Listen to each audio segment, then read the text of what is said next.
과연 한국 부동산도 일본 부동산처럼 폭락할까? 중장기적으로는 한국도 일본 부동산을 따라간다. 이유는 초고령화, 저성장 시대에 수요가 줄어든다는 거죠. 단기적으로는 한국은 일본과 다르다. 한국 부동산은 아직은 버티고 수도권 지역과 일부 광역시는 가격이 오른다. 이게 제 생각이에요.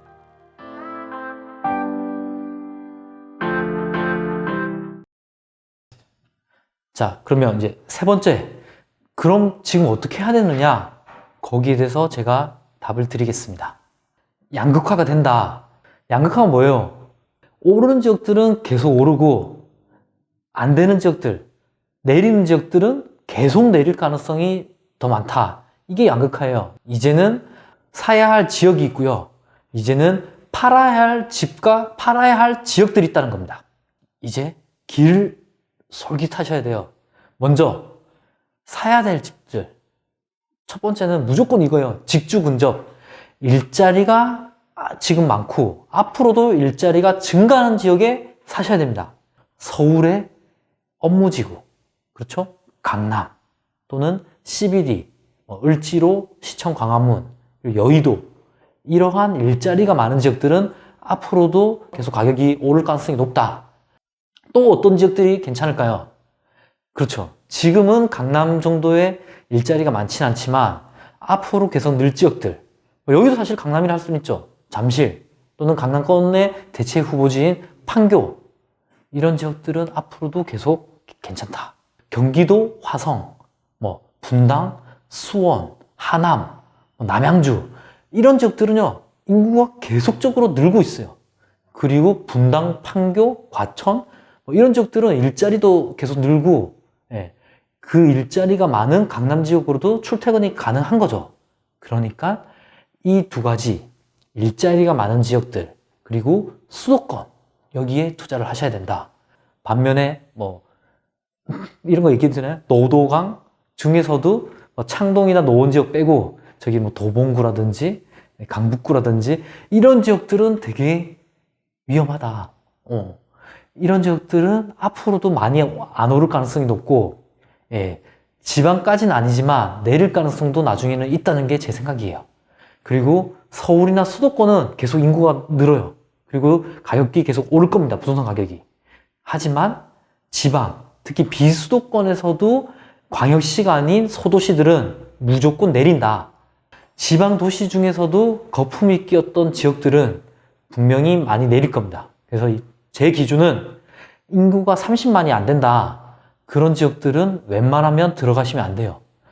제가 회사 다닐 때 외식 정보 개발 업무를 했었습니다. 이때 이제 상권 분석을 하다 보면 인구 30만이 안 되면 백화점이나 쇼핑몰이 들어갈 수가 없어요. 근데 이 말은 언제든지 수요 공급에 따라서, 특히 인구에 따라서 부동산 가격이, 경제가 한 번에 흔들릴 가능성이 되게 높다는 거예요. 그렇기 때문에 30만이 안 되는 지방 소도시들은 쳐다도 보지 마라. 이런 도시들의 내 집 마련, 그러니까 실수로는 나쁘지 않아요. 반면에 투자로는 절대 30만 안 되는 도시들은 들어가지 마라. 중장기적으로는 들어가면 폭망한다. 이게 제 개천고 노선생의 생각입니다. 이런 시대에 어떻게 해야 되느냐? 이제는 해외에 눈을 돌리셔야 된다. 해외 투자를 할 시기가 왔습니다. 앞마당이 정말 괜찮으면 굳이 우리가 먼 데까지 갈 필요가 없잖아요. 근데 이제는 한국의 저성장, 그리고 인구 구조, 앞으로의 미래 전망을 보면 이제 해외에 눈을 돌리셔야 돼요. 이제 해외 진출은 기업의 전유물이 아닌 거예요. 개인들도 개인의 자산을 지키거나 투자를 해서 수익을 만드시려면 이제 해외 투자는 필수인 시대입니다.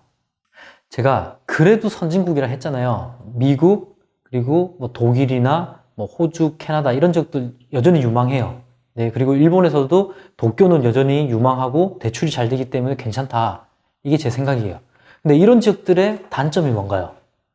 너무 투자금이 많이 든다.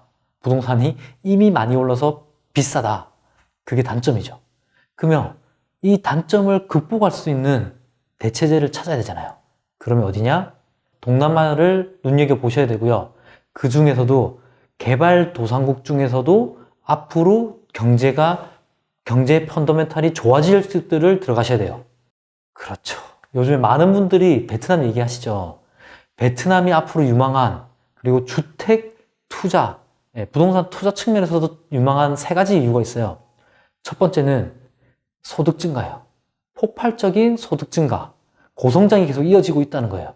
GDP가 작년에 7.1% 성장했어요, 베트남이.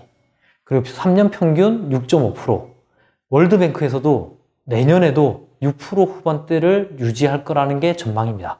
이렇게 소득 증가가 있다 보니까 주택에 대한 수요가 생길 수밖에 없겠죠. 두 번째는 인구 구조 부분이에요. 베트남의 인구가 어떻게 되나요? 1억 명이에요. 한국이 5천만인데 베트남은 인구가 2배가 많아요. 근데 그냥 인구가 많은 게 아니에요. 주택을 앞으로 살 수 있는 인구가 많다는 거예요. 주택을 살 수 있는 인구를 뭐라고 생각하시면 20대 중반부터 50대 중반까지의 연령대가 주택 수요의 확실한 층이라는 거죠. 베트남은요, 지금 40% 초반대, 5년 안에 거의 50%가 전체 인구의 주택을 매입할 수 있는 인구가 된다는 거죠. 그렇기 때문에 인구가 황금 구조다. 한국처럼 역피라미드가 아니라 종형, 이런 얘기 많이 듣죠. 그 가운데 주택을 살 수 있는 인구가 계속 는다는 겁니다. 이게 두 번째 이유입니다. 자, 세 번째, 마지막 이유는요, 도시화율이에요. 동남아 중에서도 말레이시아, 태국도 이미 성장률이 5%가 꺾이기 시작했어요. 거기다가 도시화율은 말레이시아는 70%가 넘어가요. 중국도 이미 이제 50%, 60%가 넘어가고 있죠. 태국도 이제 50%에 인접했어요. 그런데 베트남은 37%, 작년 기준으로. 아직도 37%라고 하면 한국의 70년대 수준인 거예요.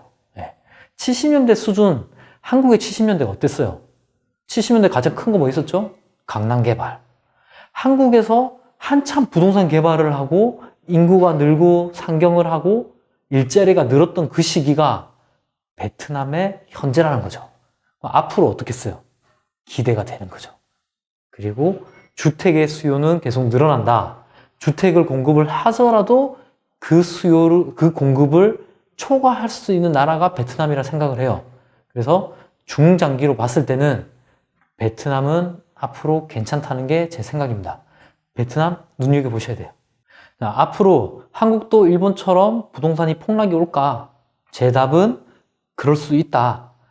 장기적으로는 그렇다. 그게 제 답변입니다. 하지만 단기적으로는 아직 시간이 좀 남았기 때문에 저희가 충분히 대비할 시간이 있다는 거죠. 그러면 앞으로 우리는 어떻게 해야 되느냐?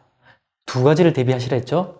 첫 번째는 양극화 시대, 앞으로도 더 오를 지역들을 보셔야 되고 그 지역들의 내 집 마련과 투자를 하셔야 된다는 거죠.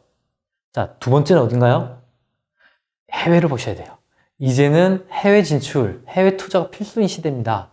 앞으로 우리나라의 저성장, 인구 고령화, 그리고 낮은 출산율, 여기를, 이 낮은 수익률을 더 극복을 하시려면 해외에 눈을 돌리셔야 돼요. 선진국 아직도 괜찮죠. 그 중에서도 미국, 길게 보면은 중국, 그 외 틈새 시장, 작은 투자금을 들어가고 중장기로 봤을 때는 베트남 같은 동남아시아 시장도 괜찮다. 그게 개천고 노선생의 오늘의 결론입니다. 지금 유튜브에 집값 폭락, 일본 폭락을 재현할 거다. 이러한 정보들이 너무 넘쳐나요. 그런데 우리는 아직 시간이 있어요. 그래서 앞으로도 우리가 잘 준비를 하시고 내 집 마련하실 수 있는 눈을 키우시고요. 그 중에 하나가 개천고 노선생 TV죠. 앞으로도 유익한 영상, 그리고 재테크, 내 집 마련, 경제까지도 아우를 수 있는 그런 유익한 채널로 만들겠습니다. 앞으로 개천고 노선생 TV 계속 시청 부탁드립니다. 저에게 좋아요, 구독, 알림은 큰 힘이 됩니다. 유익한 영상으로 개천고 노선생은 또 찾아뵙겠습니다. 고맙습니다.